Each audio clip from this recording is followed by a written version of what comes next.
Welcome back, dear students, for today's class. So we have completed in the previous class till question number 27. So let us move with the next question.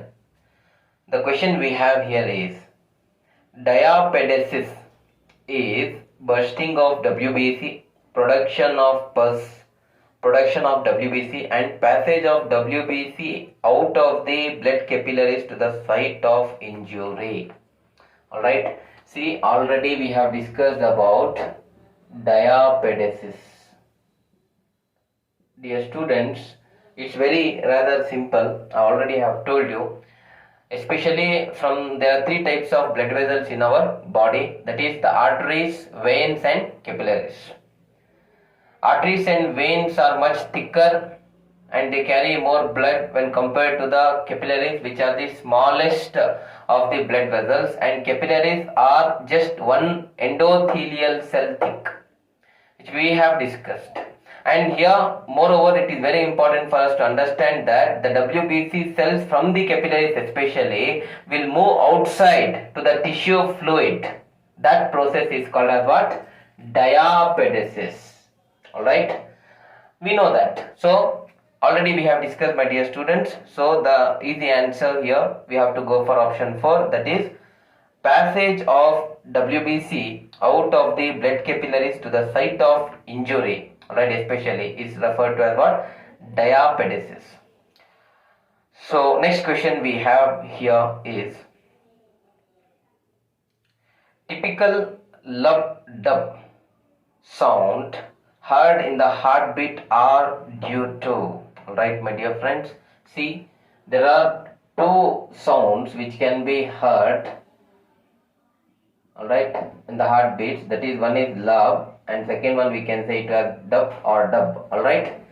So here lub is the first sound, my dear friends, alright, and followed by lub we also have dub, which is the second sound. Let me tell you the differences which exist between these two, alright, these two distinct sounds. First sound, alright, that is the lub, alright, is low, alright, and slightly prolonged, alright, it is low and slightly prolonged. Rather, if I want to be more specific, I can say it is bit low pitched, alright, and prolonged than compared to the second one, that is dub. Alright, my dear friends. And let me tell you that the first sound occurring at the beginning of ventricular contraction. When this occurs, beginning of ventricular contraction, we can hear a sound. We call it as what? Lub. Alright. So, beginning of ventricular contraction, alright. And what happens here? See, contraction can also be referred to as systole, which we already know, my dear friends. When it is produced, that's more essential to understand, my friends. See, it is produced by the closure of the mitral and tricuspid valves, alright. It is produced by closure of mitral valve, which is also called as, my dear friends, bicuspid valve, alright, and tricuspid valve, alright. See, when you consider the structure of heart or of structure, alright, see, we know that, alright, there are 4 chambers, alright, this is one ventricle and one more we have, which is in fact connected to the, alright, aorta, alright, fine. See, now when you talk about this bicuspid valve, see, this is right atrium or right auricle and this is right ventricle, this is left auricle or atrium and this is left ventricle. Between the right auricle and right ventricle there is bicuspid valve, my dear friends, or mitral valve. The transportation of blood from the right auricle to the right ventricle, if it has to occur, then we need the help of what?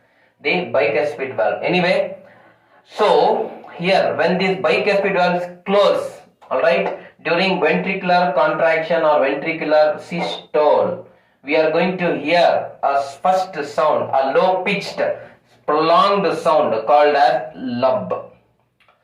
Alright, and let me come back here to the second sound, which we call it as what? Dub or dub sound.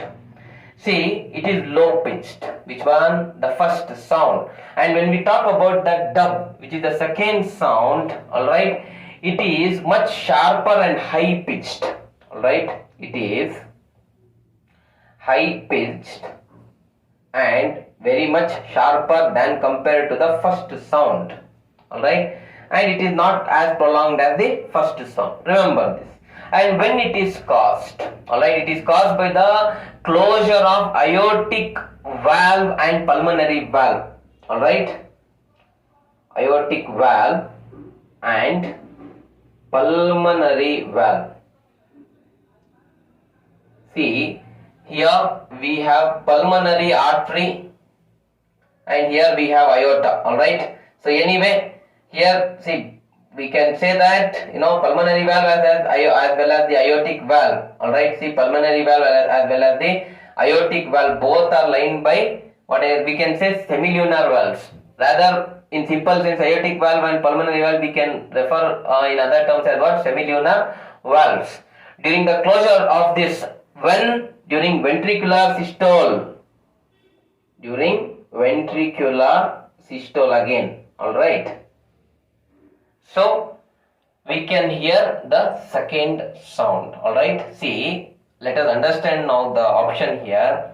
See, they have given an option, closure of bicuspid and tricuspid valves followed by semilunar valves. First, which one will get closed during ventricular systole?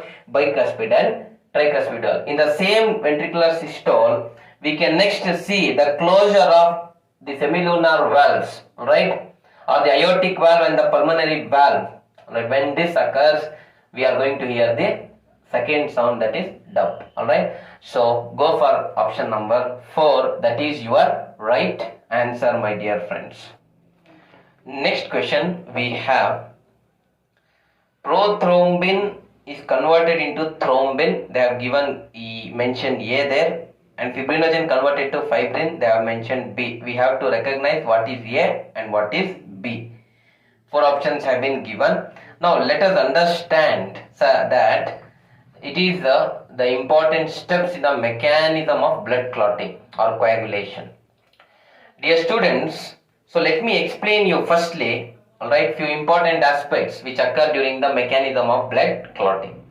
We know that blood is a fluid connective tissue. First point you remember, question number 30. Question number 30. Remember that blood is a fluid connective tissue. Alright. So anyway, there are two components which are present in the blood, plasma, alright, and in the plasma there is a flow of nutrients, respiratory gases, alright, and also there is a presence of cells. Alright, anyway, blood is a fluid connective tissue and it has to maintain its liquid state inside the blood vessels. Yes, right? So if it has to maintain its liquid state in the blood, it needs an important hormone. We call it as heparin. So this heparin helps to maintain the liquid state of the blood inside the blood vessels. Alright, so it is anticoagulant. And further, my dear students, now let us understand that when there is an injury or damage, there is a cut, injury or damage to the blood vessels, alright, and the body tissues, blood will ooze out. Blood is obvious that blood will ooze out, alright, and the bleeding will occur, alright. So for that, now what has to stop that, there should be blood coagulation or clotting should occur. Alright, when there is injury or damage to the body tissues and blood vessels, what happens? There should occur blood clotting, my dear friends. Alright, now it's rather very simple. Okay, we already are well familiar with what actually the blood clotting process is. Let me tell you that, okay. So during, alright, when there is a damage, injury, there is a certain important enzyme called thrombokinase, which is produced from the injured tissues, alright. From the injured tissues where there is injury, alright, there is a production of what? Thrombokinase. Remember this. And what is the role of thrombokinase? See, I let me tell you, there is the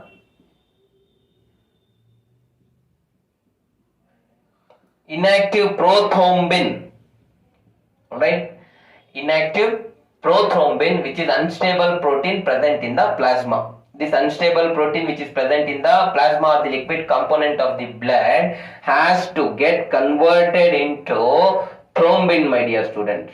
So this thrombin is active form, alright.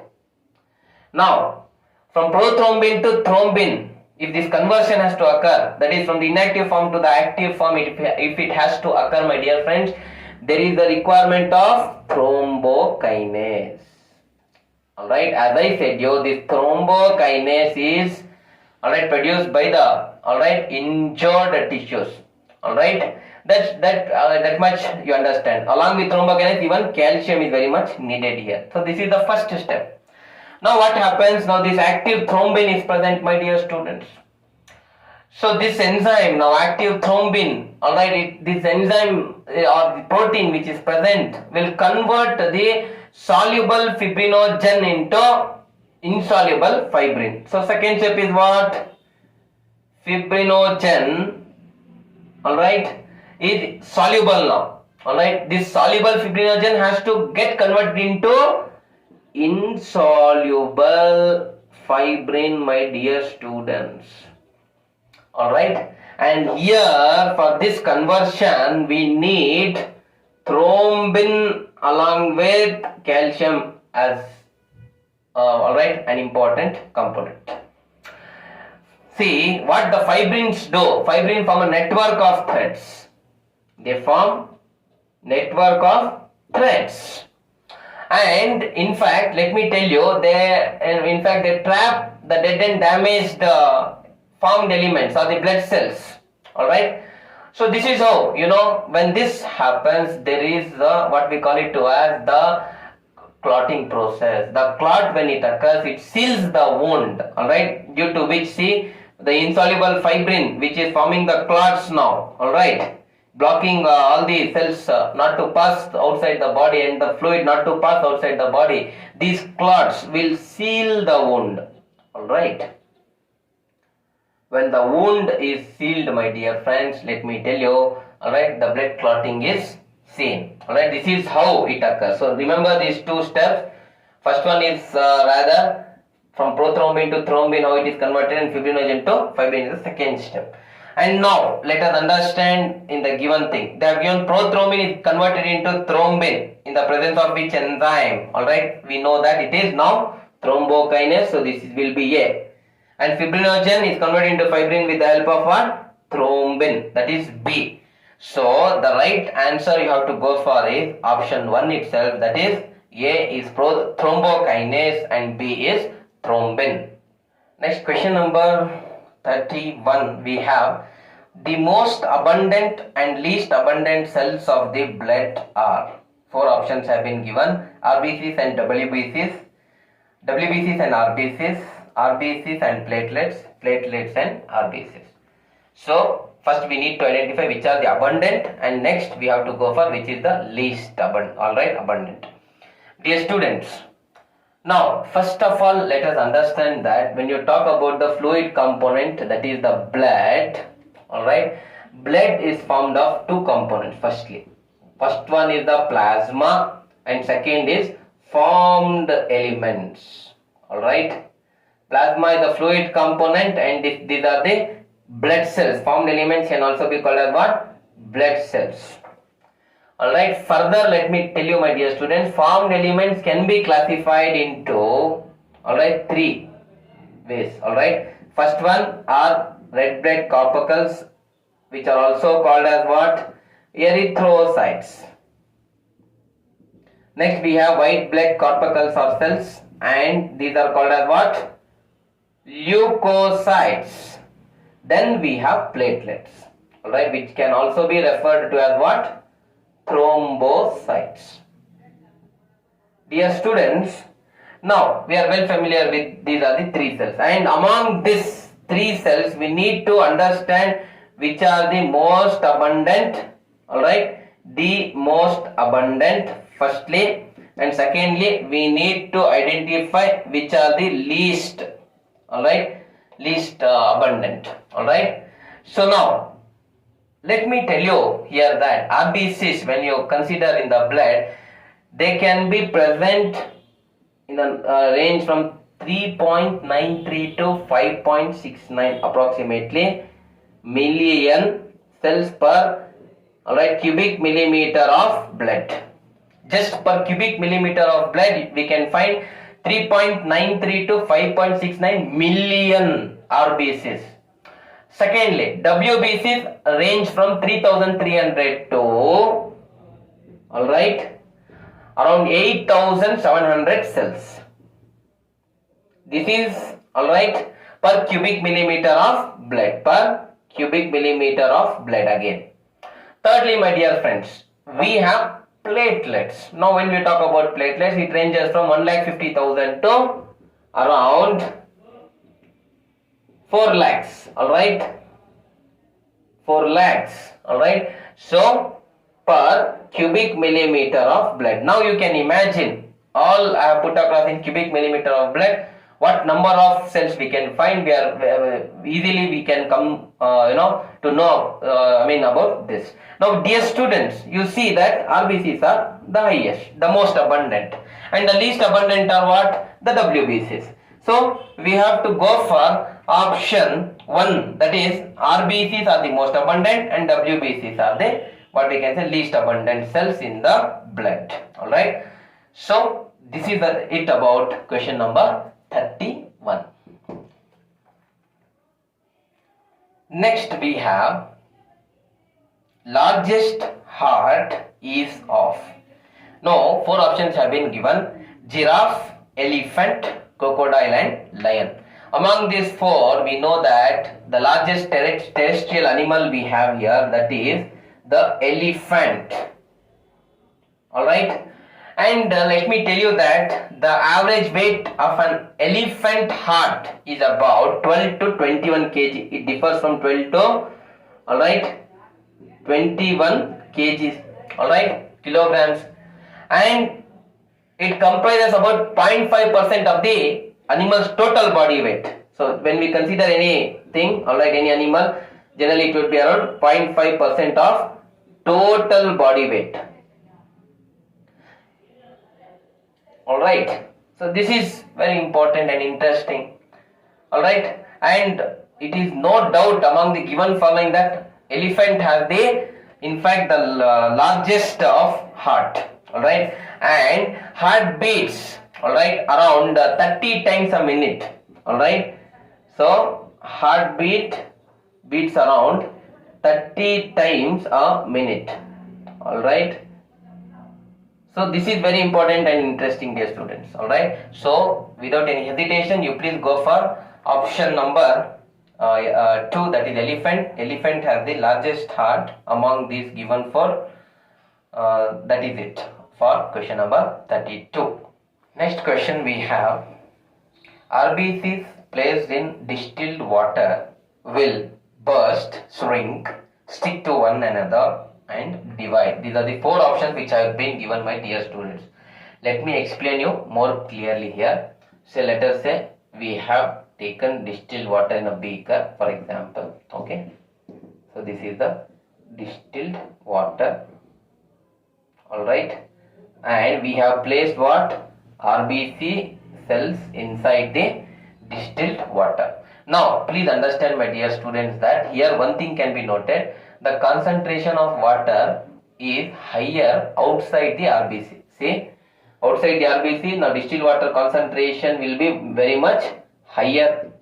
First point to be noted. Than compared to the alright, inside of the RBC. Inside the RBC, the concentration of water is much low, alright. And here note one point that when you talk about RBC surface contains more salts and proteins. There is now what difference in osmotic pressure.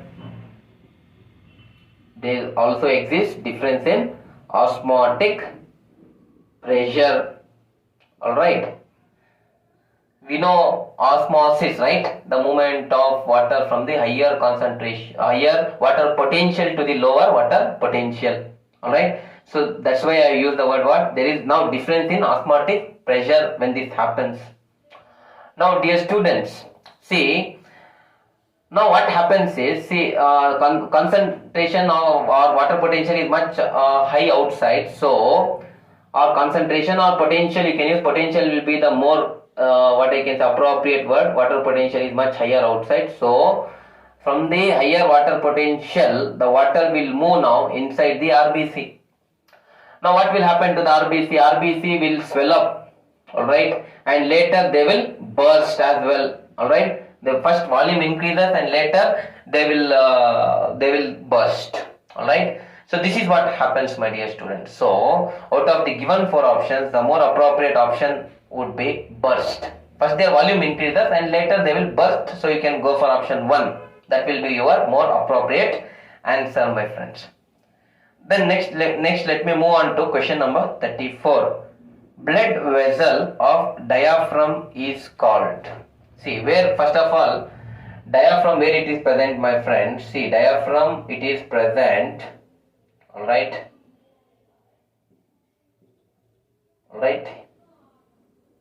in the lower portion of thorax, alright, and it will avoid in helping what? It will avoid the collapsing of lungs. The lungs will not collapse, alright, in that it helps. Now what the question asked is here, what is the blood vessel of diaphragm called as? What is the blood vessel of diaphragm referred to as? Dear students, first of all let me tell you that there are pair of phrenic arteries, alright, phrenic arteries. So that is, I can say, inferior phrenic arteries, alright, and next we have superior, alright, phrenic arteries. Here dear students, the inferior phrenic arteries, they supply the blood to the, alright, diaphragm, alright. This is one important aspect. And later let me also tell you that they supply the blood vessel to the diaphragm, and they arise from the aorta or from the celiac artery, from where the inferior phrenic arteries arising, either from the aorta, alright, or from the celiac artery, alright. Now next let me also tell you about the superior phrenic arteries, which arise from the lower part of the thoracic aorta, alright, lower part of thoracic aorta. These also supply the blood to the diaphragm, alright. So we can say in simple as what? The phrenic arteries.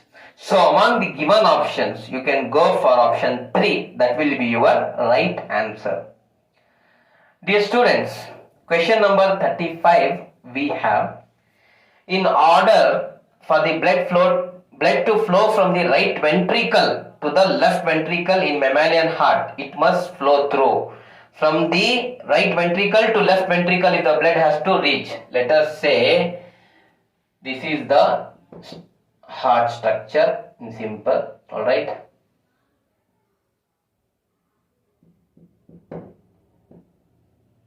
Alright, now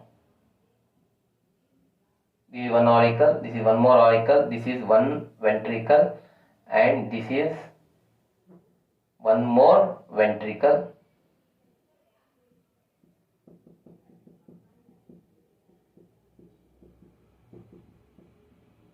This is pulmonary artery, alright, this is pulmonary veins, alright, this is pulmonary artery and pulmonary veins. This is we can say right auricle, and this is left auricle, right ventricle, this is left ventricle. Now the question is very simple, my dear students. See, the question is, what is the order of blood flow from right ventricle to the left ventricle? So this is right ventricle. From this, the blood has to go to the left ventricle, my dear students. What is the order? See, if it has to flow in such manner, first the blood from the right ventricle has to pass through the pulmonary artery to the, alright, lungs, my dear students. First it has to pass from the, see, it has to pass through the pulmonary artery, then it has to reach the lungs. Then, dear students, from the lungs again through pulmonary veins, the blood will come to the left, alright, auricle. And from the left auricle through the tricuspid valve, it will go to the left ventricle. So remember the order. First is pulmonary artery, then the lungs, then pulmonary veins, then left auricle. See, I will write here pulmonary artery, then secondly lungs. From the lungs again through pulmonary veins, it will come back to the left auricle, and from the left auricle it will go to the left ventricle. So remember the order, we have to go in this order. Alright, first should come what? Pulmonary, alright, from the right ventricle, alright, okay, we can rather say from the right ventricle first, alright, to the pulmonary artery. So let me make it order now as such, alright. See now, from the right ventricle to the pulmonary arteries, then to the lungs, then to the veins, pulmonary veins, and then from there to the left atrium, then to the left ventricle. So option 1 will show this order for you, alright, which is the correct one. So that is it for today. Please follow the classes without giving a miss. Be attentive while listening to the questions solved, and be regular in your assignments. Thank you very much.